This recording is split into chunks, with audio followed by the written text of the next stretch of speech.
ములుగు జిల్లా ఏటూరు నాగారంలో సిపిఎం ఆధ్వర్యంలో ఆదివాసీల సాగు భూములకు అటవీ హక్కుల చట్టం 2006 ప్రకారం వెంటనే హక్కు పత్రాలు మంజూరు చేయాలని డిమాండ్ చేస్తూ భారీ ర్యాలీ నిర్వహించారు. వై జంక్షన్ నుంచి కోయడోలు వాయిద్యాలతో ప్రారంభమైన ర్యాలీలో సుమారు 2000 మంది ఆదివాసీలు పాల్గొని ఐటీడీఏ కార్యాలయాన్ని ముట్టడించారు. సందర్భంగా సిపిఎం రాష్ట్ర కార్యదర్శి జాన్ వెస్లీ మాట్లాడుతూ తరతరాలుగా సాగు చేస్తున్న భూములపై ఆదివాసీలకు చట్టబద్ధమైన హక్కులు కల్పించాలని కోరారు.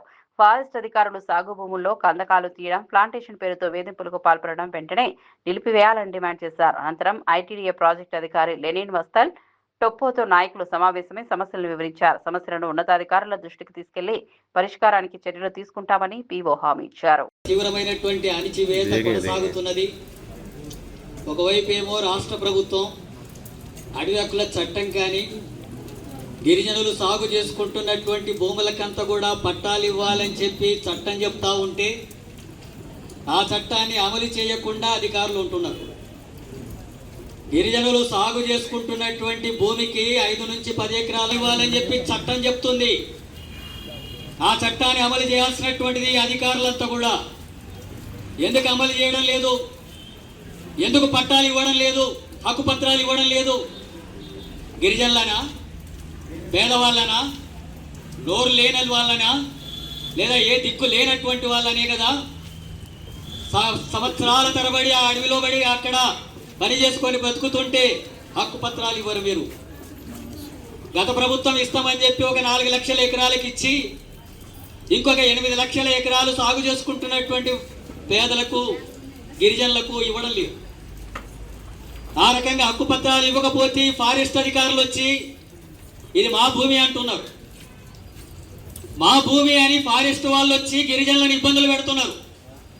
వాళ్ళ మీద దాడులకు పాల్పడుతున్నారు. అక్కడ మీరు వ్యవసాయం చేయకూడదు అంటున్నారు.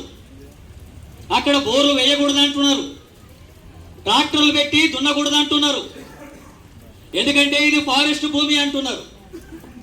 ఇది ఫారెస్ట్ భూమి కాదా అనేటటువంటిది ఎవరు తేల్చాలా?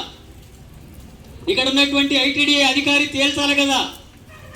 ఇది ఫారెస్ట్ భూమి కాకపోయినా సరే ఫారెస్ట్ భూమి అని చెప్పి పేదల దగ్గరికి వచ్చి, ఈ గిరిజనుల దగ్గరికి వచ్చి భూమి సాగు చేసుకోవడానికి లేదు, మీరు ఇక్కడ వ్యవసాయం చేయడానికి వీల్లేదని ఆంక్షలు పెడుతుంటే ఆదివాసీలంతా కూడా వచ్చి అనేక సార్లు ఇక్కడ మొరపెడుకుంటే ఎందుకు స్పందించదు ప్రభుత్వం? ఎందుకు అధికారులు స్పందించరు? వెళ్ళాలి కదా, విచారణ జరపాలి కదా. అది రెవెన్యూ భూమి, ఫారెస్ట్ భూమి తేల్చాలి కదా. ఎన్ని సంవత్సరాలు అవుతుంది మీకు తేల్చడానికి?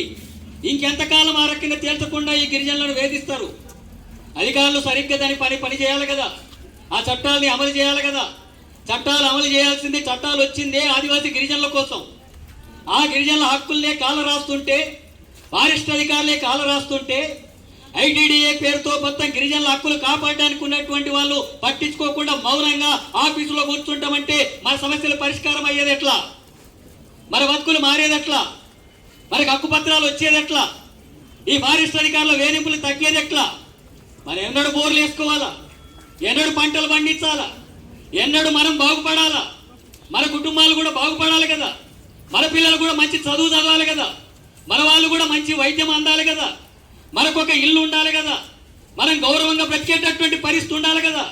స్వాతంత్రం వచ్చి ఇన్ని సంవత్సరాలైనా సరే ఇప్పటికి కూడా ఈ గిరిజనులు మేము ఈ భూమి మీద సాగు చేసుకుంటున్నాం, ఇక్కడే బ్రతుకుతాం, దీని మీదనే మా కుటుంబాలు పోషించడానికి అవకాశం ఉంది, ఇంకొక అవకాశమే లేదని చెప్పి మొత్తుకుంటుంటే ప్రభుత్వం స్పందించకపోతే ఏమనాలి? ఈ ప్రభుత్వాన్ని, ఈ అధికారులను ఏమనాలా? అలాంటి వైఖరి కొనసాగిస్తున్నారు కాబట్టి ఈరోజు మనం ఇక్కడ ఈ అధికారులతో విషయాన్ని తేల్చుకోవాలని చెప్పి మనం వచ్చాం.